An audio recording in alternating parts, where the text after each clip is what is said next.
5,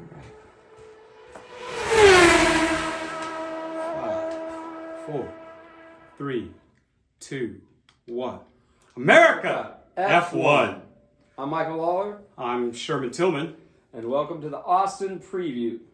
This is our second podcast, and you can catch us on Apple Music, Amazon. We're on Apple. We're on Apple. We're on Amazon. I'm scared of you. We're on Spotify, and then you can check us out live on our YouTube channel. Merica F1. Looking stupid and acting crazy. And babbling idiots. So last week there were some mistakes, and being our first show, there's going to be some mistakes, and you were right about that hurts, right? It actually really does hurt, like to say that you were right about something, but you were right. There's been quite a few under 2-second pit stops, and the record is held by Redbull at 1.8, and they did it actually twice this year.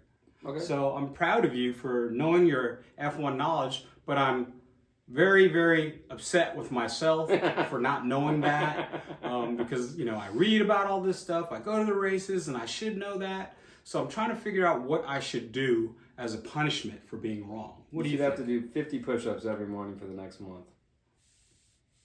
Okay. In the morning? Mm-hmm. When you wake up. When the second you wake up, 50 push-ups. Do I have to film it? You have to Mary as your witness. But then how would the audience know if I'm really doing it or if I'm just bullshitting? Then you have to. No, you're on your honor. Huh? You're on your honor. That sucks, right? Yeah. Yeah. That's a lot. You have to commit to it. If you commit to it, I can't commit to it. I mean, I already do like 25 in the morning, 25 at night. So that really is 50. You have to do 50 in a row. I don't know if I want to do that.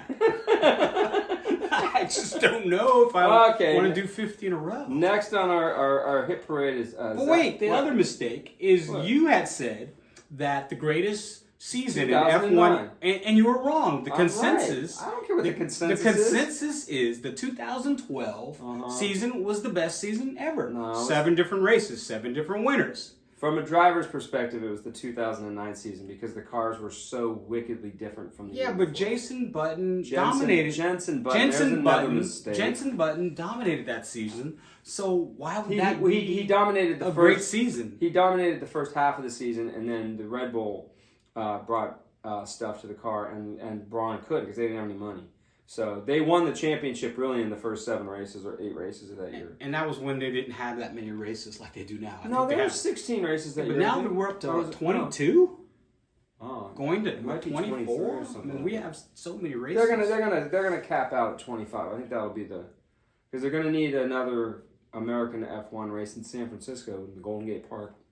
Call as Liberty, whatever you are. I don't think they could actually do a race in the park. Oh yeah, they could. Oh yeah, it'd be like a spa. It's amazing. It's an amazing track in there.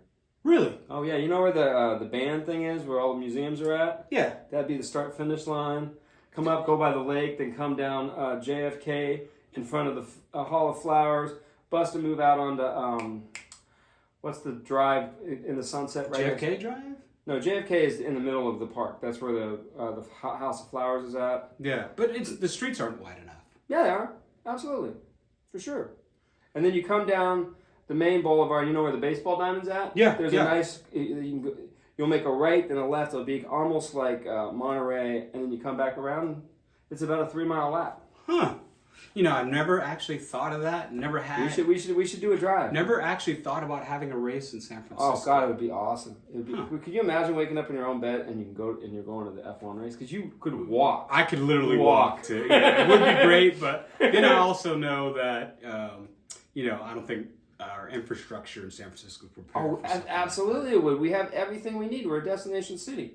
We have plenty of hotel rooms. We have plenty of restaurants. We have 5,000 restaurants in this town. There's stuff to do besides go to the race. Well, it'd be awesome. There you go. San Francisco. GP, baby. Coming to you, politicians, there you go. 2025. Let's get an F1 race here in San Francisco. Let's move and talk about, Zach Brown.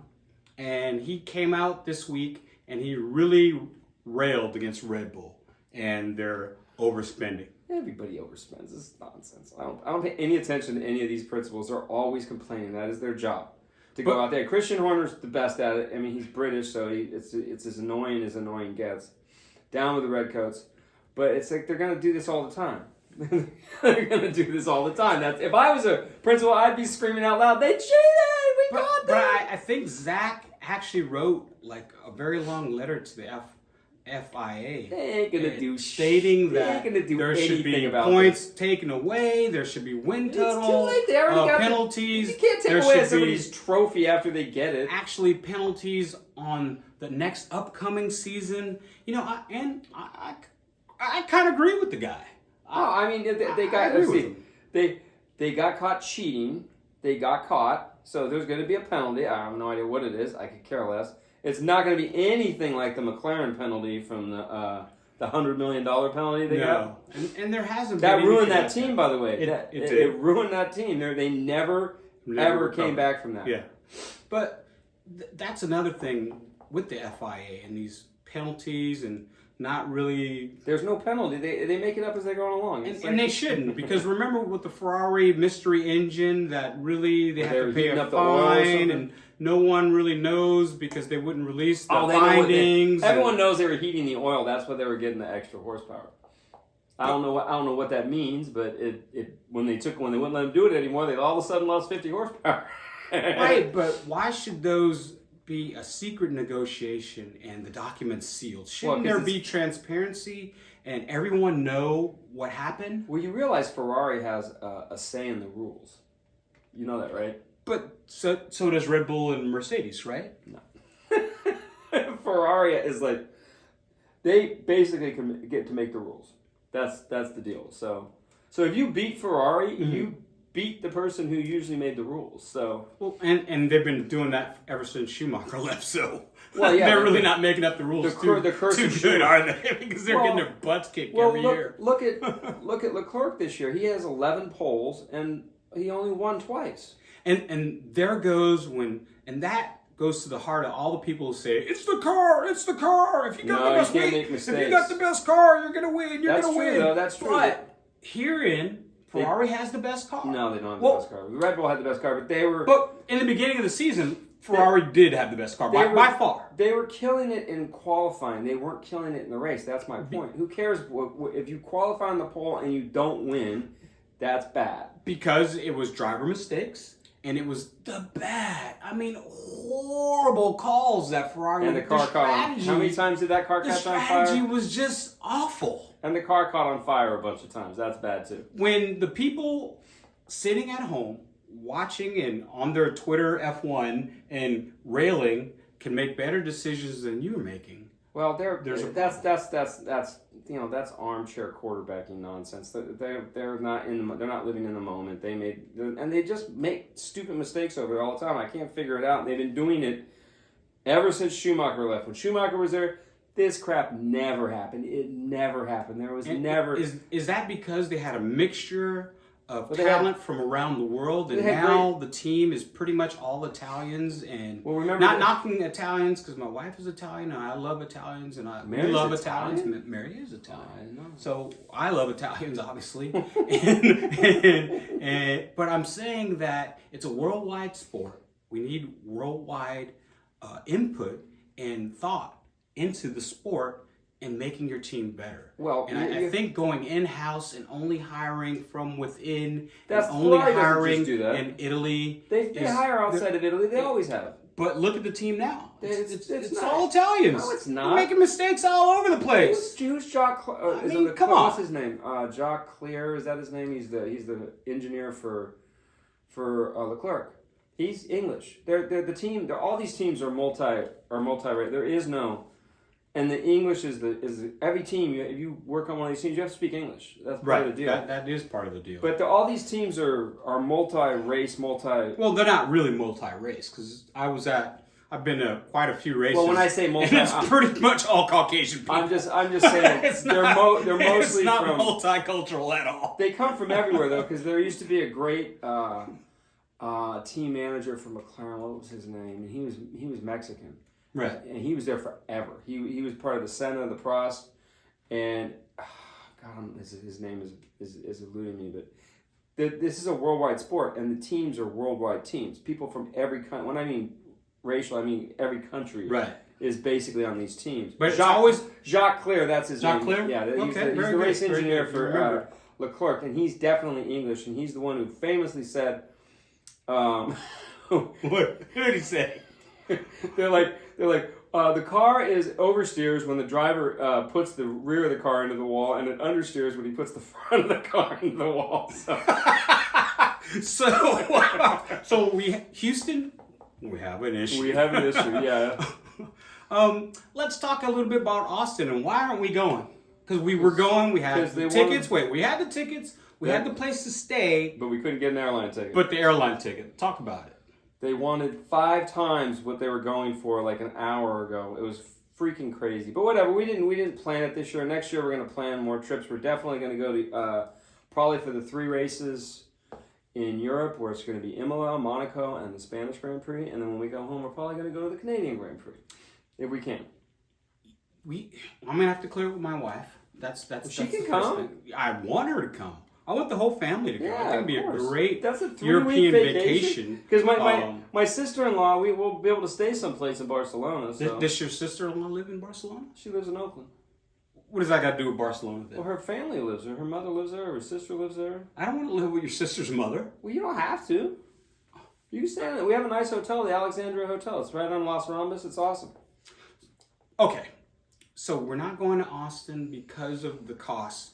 And we tried to do a trip a week before. And we didn't plan very well. I mean, we did kind of plan because we had the tickets, we had a place to stay. It's just that $1,500 for to ticket to Austin, $800, which is usually a $300 ticket. It's usually like $250. Is it? No. Yeah, I mean they're gouging right now, and that's another thing we want to talk about. The cost in F1 is gone up dramatically in the last 2 to 3 years. How much is the tickets to get into Austin right now? So I'd say you can get a ticket for about $350. Are you shitting me? No, $350. That's freaking crazy. If you had a family of 4, you're going to spend how much money?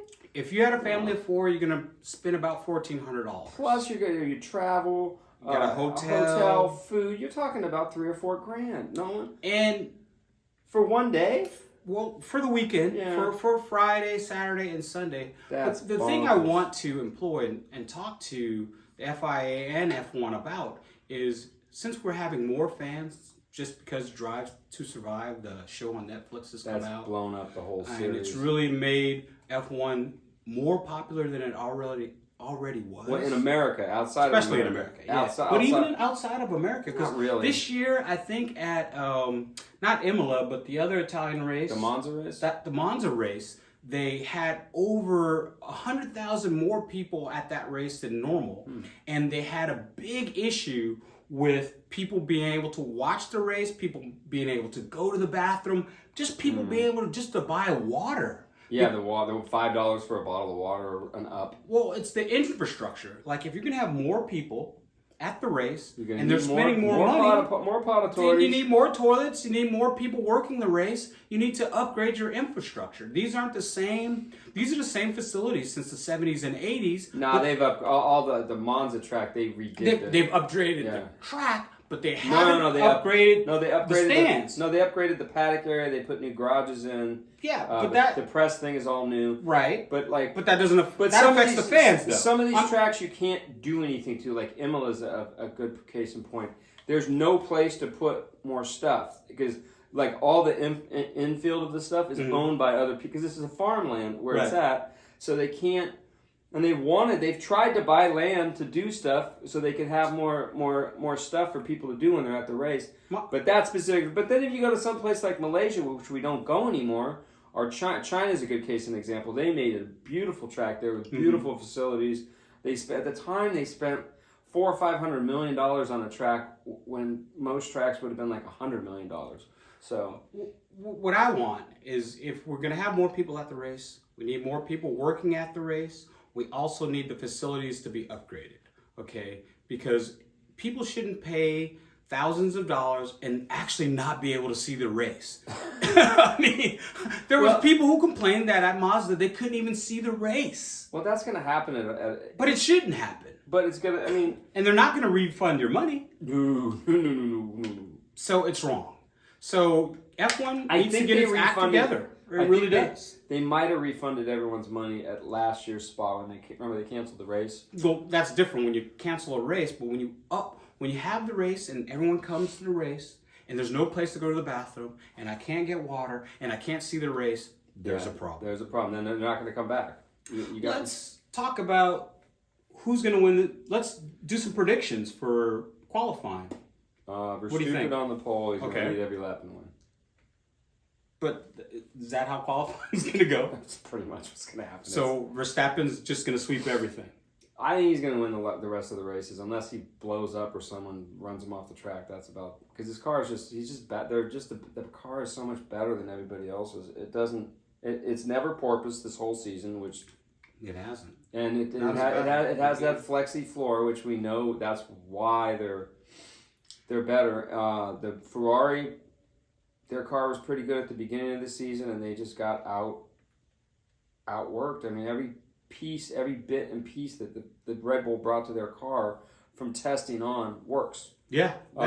Actually, that's really impressive. Like, everything the Red Bull has done this year has worked. Showed up with different... everything. They showed up to the first... firing on all cylinders. With the first race, the first testing, they showed up with different side pods. And then the second testing, they showed up with completely different side pods and a completely different floor. And they were already fast, and then they were faster. The only problem with the Red Bull at the beginning of the season, they had a couple of reliability issues with their engine. Right, I remember that. Yeah. And the Ferrari was just like... Everyone thought the Ferrari was a better car, but it really wasn't because it was burning. Yeah. If the car's on fire, if the car's on fire, bad. Something might be going wrong.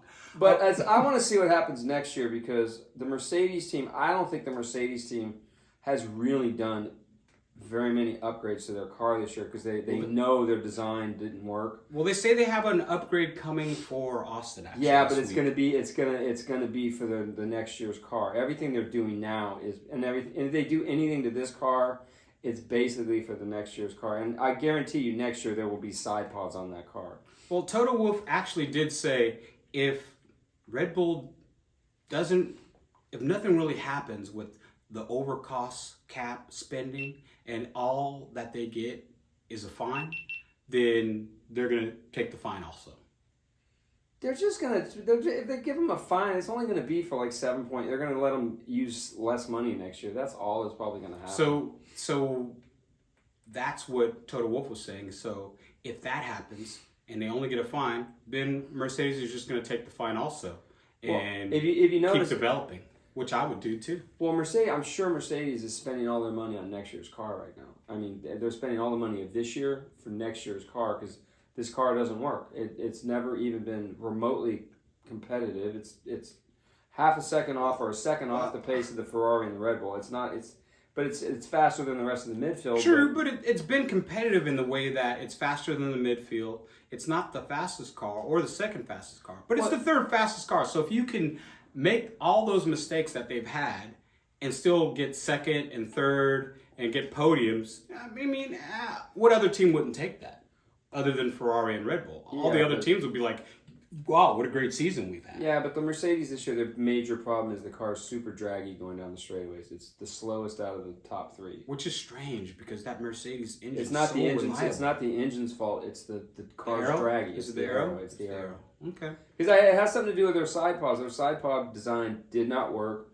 Their floor design doesn't work. They're going to have to come up with a flexi floor like the Red Bull. Okay. Just like the Ferrari, if they come up with a flexi floor, because I think Ferrari might have the best engine by a little bit. But the Red Bull's engine is very good too, and so is the Mercedes. But we don't know it because they don't have a car that's.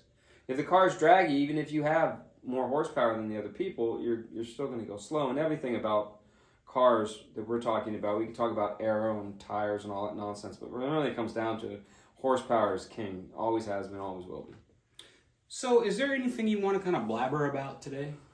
No, it's going to be a boring. It's going to be a boring race on Sunday. It's going to be a boring qualifying. I'm not a big fan of the Austin track. It's kind of like some other tracks, but except for the second to last corner, that triple apex or double apex corner is really nice.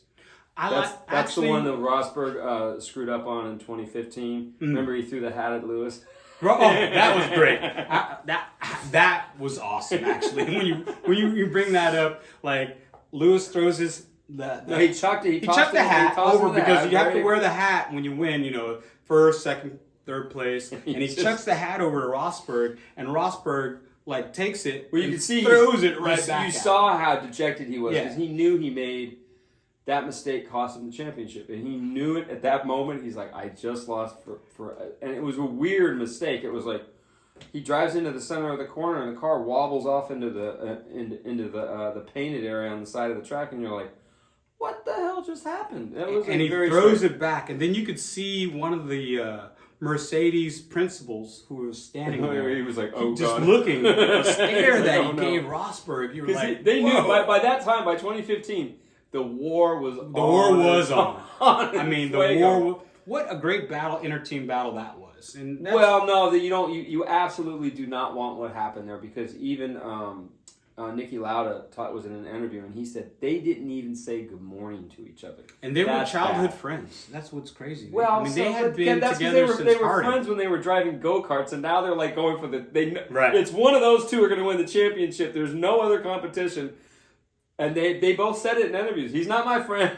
No, We could be best friends forever. If we were going for a championship, I would do everything to kill you, and you'd do everything to kill me for sure. Yeah, but I think in our case, we'd still be friends afterwards. Yeah, but maybe not when it was happening. Not when it was happening. No, I can understand that. I mean, competition is competition, and there are no friends in competition. No, you had like. Dale Earnhardt Senior said no friends. He's like, there is no I have no friends on this track. Right. There's no friends. So we're gonna wrap it up. Are we gonna do a qualifying, like while qualifying's happening? I can't do qualifying because I have to be at work when qualifying's happening. But we can do it. We can qualifying do it. Saturday. You're working on in a daytime? Yeah, because the qualifying's at 3:00. I got to be at work at 4. So.